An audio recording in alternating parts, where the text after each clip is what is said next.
रानी रे ले खींच मोर फोटो तोर माया में खोगे हवाओं में, तोर हंसी के जादू में दिन रात रोगे हवाओं में। पहली दफा जब देखे रहे हो दिल मोर धड़कना भूल गे। तोर नैनन के कारी बदरिया मोर मन ला झूमना सिखाथे, तोर संग बिताए हर पल्ला मोर आँखी मन सजाथे। ले खींच मोर फोटो रे सजनी दिल के एल्बम में रख ले, तोर माया कर्म रंग के मोर जिंदगी ला सजले। ले खींच मोर फोटो रे रानी चंदा तारा संग भेज दे, तो संग जिए मरान दे और संग जिंदगी में भर दे, तोर संग जिए के सपना मोर आँखी में भर दे। मोबाइल के स्क्रीन में रानी तोर चेहरा चमकत है,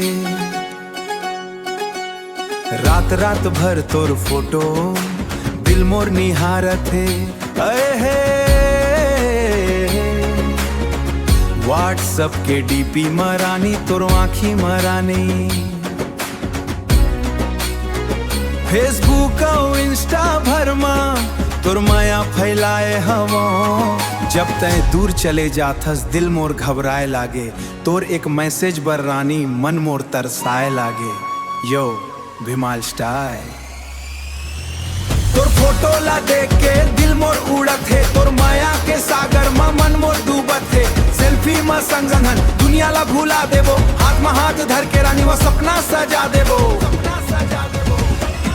ना वो सपना सजा देबो। ना पैसा के लालच है, लालच हवे ना कोनो शान चाही, तोर सच्चा माया मिल जावे बस यही पहचान चाही। बरसत पानी के बूंदा जैसे तोर माया बरसत है, सूखा मन के धरते भेवो दिल के हर कोना मा, जन्म जन्म तक निभाहूं तोर संग हर रोना मा।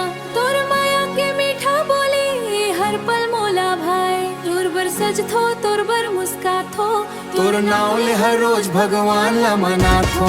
ले खींच मोर फोटो रे सजनी माया के प्रेम में सजा दे, तोर संग जिए मरे के सपना मोला दिखा दे। ले खींच मोर फोटो रे रानी दिल में मोर घर बना ले, दुनिया चाहे कुछो कही दे मोर संग जिंदगी बिता ले। ओ रानी रे खींच मोर फोटो